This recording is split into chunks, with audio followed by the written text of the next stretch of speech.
It's 1955. A 31-year-old man, divorced and financially destroyed, walks the streets of Pasadena at night, crying uncontrollably. His 9-year-old son is dying of leukemia in a hospital bed, and he's paying every medical bill out of pocket because health insurance doesn't exist yet. Soon the boy will be dead. Everything this man built is gone. His marriage, his home, his savings, his child. Now fast forward 40 years, that same man is sitting next to Warren Buffett. Few $1 million and... Few million, you didn't want to pay the last 25,000. Yeah. As they announce a record-breaking year for Berkshire Hathaway, a company that has returned 2 million% to shareholders. He's now a billionaire, a legend, one of the most respected minds in business history. His wit is legendary. His thinking is crystalline. His focus is unmatched. What turned a broken man into one of the greatest business titan of all times wasn't luck. It was something far more powerful and far more accessible to anyone watching this video right now. It was his work ethic. In this video, you're going to discover the 7 stages of his extraordinary journey and what made him an absolute outlier in a field of already exceptional people. You'll understand his unparalleled mental acumen, his legendary focus, and his relentless pursuit of excellence that never stopped, even at age 99. And if you stick to the end, you'll have a complete map of how Munger worked, thought, and built an empire. And more importantly, you'll understand why his approach works and how you can apply it starting today. Let's begin. Charlie Munger was born in Omaha, Nebraska in 1924, right in the middle of the Great Depression. This timing wasn't coincidental to his work ethic.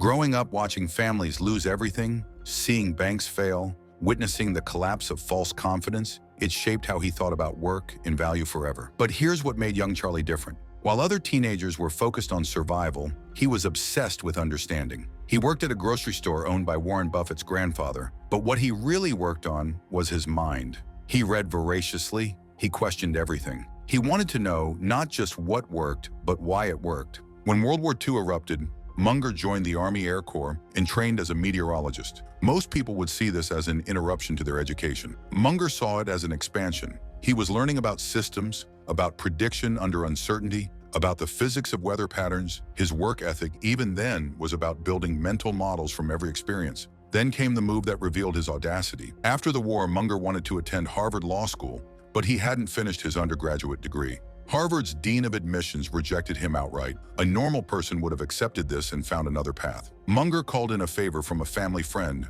who happened to be a former dean of Harvard Law. He got in. Then he graduated magna cum laude at the top of his class. This shows the first principle of Munger's work ethic. He didn't let conventional barriers stop him. When told no, he found another way. When told he needed credentials, he earned them while competing against people who followed the traditional path. His work ethic was about results, not process, about capability, not compliance. Now we come to the period that would have destroyed most people. In 1953, at age 29, Munger's marriage fell apart. The divorce wasn't just emotionally devastating, it was financially catastrophic. His wife took everything in the settlement, the house, the savings. Everything he'd built as a young lawyer vanished. He was starting over from zero, but it gets worse, much worse. Shortly after the divorce, his 8-year-old son, Teddy, was diagnosed with leukemia. Remember, this is 1953. Leukemia was essentially a death sentence. There was no treatment, no hope, just slow, inevitable death. And Munger had to pay for everything out of pocket. Every hospital visit, every test, every moment of care, all while watching his son slowly die. His friend Rick Guerin later recalled that Charlie would visit the hospital, hold Teddy for a while, then walk the streets of Pasadena crying alone in the dark. 1 year after the diagnosis, Teddy died. Charlie Munger was 31 years old, divorced, broke, and bearing his 9-year-old son. Here's where Munger's work ethic reveals itself at the deepest level. He could have quit. He could have turned to alcohol or drugs, as so many did. He could have become bitter, angry, consumed by self-pity. Instead, he made a choice. He said later that envy, resentment, revenge, and self-pity are disastrous modes of thought. That self-pity gets close to paranoia, that every mischance in life is an opportunity to behave well and learn. So what did he do? He went back to work, not with desperation, not with frantic energy, with quiet, focused determination. He practiced law. He studied investing. He read every night. He was building something, even though he had nothing. This is work ethic stripped to its essence. Continuing to work toward mastery even when circumstances have destroyed everything else. Most people work hard when things are going well. Munger worked with discipline when his world had collapsed. By 1962, Munger had rebuilt enough to start his own investment partnership, Wheeler, Munger and Company. This is where his work ethic started producing extraordinary visible results. From 1962 to 1975, his partnership generated compound annual returns of 19.8%.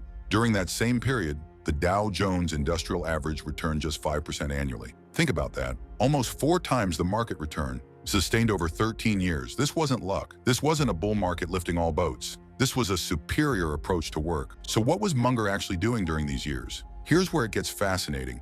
He wasn't working the way other fund managers worked. He wasn't constantly trading, constantly active, constantly in meetings. He spent his time differently. Munger's workday consisted primarily of reading and thinking. He would arrive at the office and read annual reports, read books on history, psychology, physics, biology, read biographies of successful people in completely different fields. Then he would think, sit quietly and think about patterns, about principles, about what made certain businesses succeed while others failed. His partner and others would ask what he was doing, and he'd say, I'm working. This is the work, building the mental infrastructure to make better decisions. Most people thought this was eccentric. Munger knew it was essential. He also developed what became his signature approach. Concentrated positions in businesses he understood deeply, held for very long periods. While others diversified into dozens or hundreds of stocks, Munger would hold as few as 3 positions at a time. His work ethic was about depth over breadth, quality over quantity. Then came 1973 and 1974. The market crashed. Munger's partnership lost 32% in 73 and 31% in 74. These were catastrophic losses, but here's what reveals his work ethic and integrity. He shut down the partnership. He didn't try to fight through. He didn't double down. He recognized that market conditions had fundamentally changed in ways that didn't favor his approach, so he returned capital to his investors and closed shop. That takes character. That takes a work ethic oriented toward doing what's right, not what preserves your ego or your fees. In 1978, Charlie Munger officially became vice chairman of Berkshire Hathaway, though he'd been working closely with Warren Buffett for years before that. This is where Munger's work ethic created his most visible legacy. Warren Buffett himself has said repeatedly that Charlie was the architect of Berkshire Hathaway's business philosophy. The first real business we bought that way was See's Candy. I mean, it was really an outstanding business. And I still had enough elements from my past that I really didn't want to pay the last few $1 million. And Few million, you didn't want to pay the last 25,000. Yeah. And Charlie reminded me that I was slipping back into the Stone Age again and got me to move. Before Munger, Buffett was practicing what he called cigar butt investing, buying terrible businesses at cheap prices. Munger convinced him to change everything. Munger's approach was simple but required discipline. Most people lack. Buy wonderful businesses at fair prices and hold them forever. Don't try to be clever. Don't overtrade. Don't chase mediocre opportunities. Wait patiently for the obvious deals, then act decisively. But here's what made Munger's work ethic truly remarkable at Berkshire. He and Buffett insisted on something almost no other major corporation did: massive amounts of unstructured time to think. While other executives had their days packed with meetings, calls, and appearances, Munger and Buffett protected hours every single day to read and think. Munger said this was very uncommon in American business. Then he added those 4 crucial words: we read and think. That was the work. That was how they generated insights others missed. That was how they avoided mistakes others made. His mental acumen became legendary. At the annual Berkshire Hathaway meetings, Munger would sit next to Buffett for 6 hours. We hang around a lot together. And I get ordinarily classified dementia, on some theory structure of models, but the modern portfolio theory, it involves a type of dementia I just can't even classify. Fielding questions from thousands of shareholders, his answers were quick, witty, often contrarian, and consistently brilliant. 5 or 10 years from now, you will know. Charlie? Well, I think the reason we use the phrase wretched excess is that there are wretched consequences. If you mix the mathematics of the chain letter or the Ponzi scheme with some legitimate development like the development of the internet, you are mixing something which is wretched and irrational and has bad consequences with something that has very good consequences. But if you mix raisins with turds, they're still turds. People started attending primarily to hear Munger's insights. His brainpower wasn't just natural talent. It was the result of decades of systematic work. He had built what he called a lattice work of mental models. frameworks from multiple disciplines that he could instantly apply to any situation: psychology, economics, physics, biology, mathematics, history, engineering. He knew the fundamental principles of each field and could see patterns others missed. This wasn't cramming for a test. This was lifelong intellectual infrastructure building. Every day, Munger was adding to his mental models, connecting ideas across disciplines, deepening his understanding. This is work most people never do because the results aren't immediately visible. But over decades, the compound effect is extraordinary. At age 52, having rebuilt his life and his fortune, Charlie Munger faced another devastating blow. He developed cataracts in his left eye and underwent surgery. The surgery went catastrophically wrong, leaving him blind in that eye with pain so severe that he eventually had the eye surgically removed entirely. Then doctors told him he had developed a condition called sympathetic ophthalmia that could cause his remaining right eye to also go blind. For a man whose entire work ethic was built around reading, around studying, around consuming information, the possibility of total blindness was existential. His response reveals everything about his work ethic and character. He started taking Braille lessons immediately. He wasn't waiting to see if he'd go blind. He was preparing for the worst case so he could continue his work regardless. Fortunately, the condition in his right eye receded, and he maintained vision for the rest of his life. But his response shows the mentality. When adversity strikes, you don't waste time on self-pity. You adapt, you prepare, you continue working toward your goals using whatever tools remain available. This relentless pursuit of excellence, this refusal to let circumstances dictate his capability, this is what separated Munger from nearly everyone else. Most people would have used blindness in one eye as a reason to slow down, to take it easy, to lower their standards. Munger just kept reading, kept thinking, kept working at the highest level.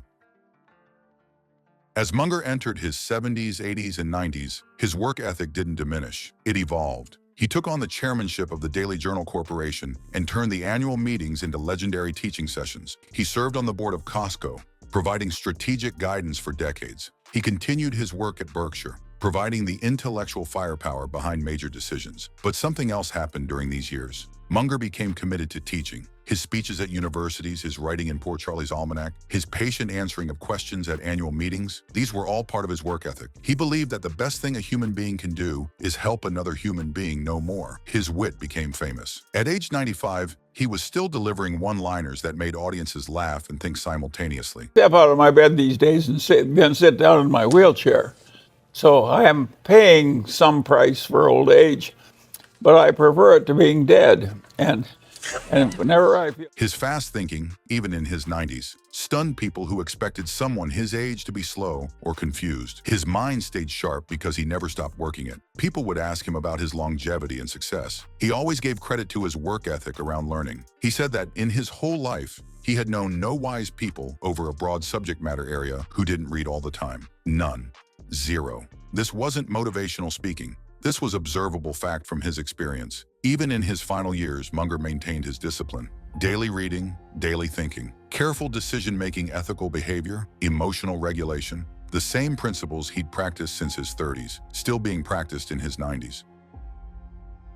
Charlie Munger died on November 28, 2023, at age 99. Just 34 days before what would have been his 100th birthday, he died peacefully in a California hospital, having lived one of the most extraordinary lives in business history. Warren Buffett's statement after his death said it perfectly. Berkshire Hathaway could not have been built to its present status without Charlie's inspiration, wisdom, and participation. This wasn't flattery. This was acknowledgement of what Munger's work ethic had created. From that broken man walking the streets of Pasadena crying at age 31, to a legend who influenced millions at age 99.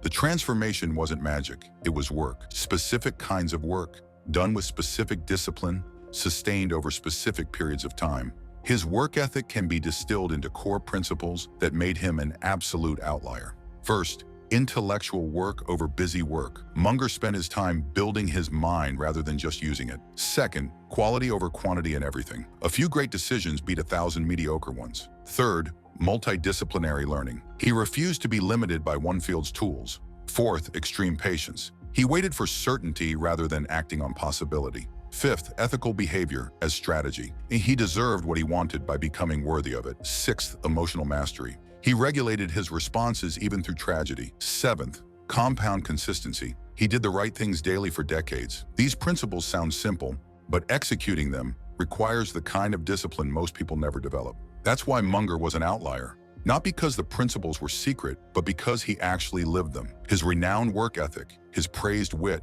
his fast thinking, his unparalleled mental acumen, his legendary brain power, his deep focus, his relentless pursuit of excellence, none of this was genetic. All of it was built through daily choices, sustained over a lifetime. The question for anyone who wants extraordinary results is simple. Are you willing to adopt Munger's work ethic? Are you willing to spend hours reading when you could be networking? Are you willing to say no to 99 opportunities to say yes to one? Are you willing to think for years before acting? Are you willing to build your character when no one's watching? Because that's what it takes. That's what separated Charlie Munger from everyone else. That's what built a fortune measured in billions and a legacy that will influence thinkers for generations. The work ethic of a man who refused to quit, who turned tragedy into fuel, who never stopped learning, and who proved that the right kind of work, done consistently enough, for long enough, makes extraordinary outcomes inevitable.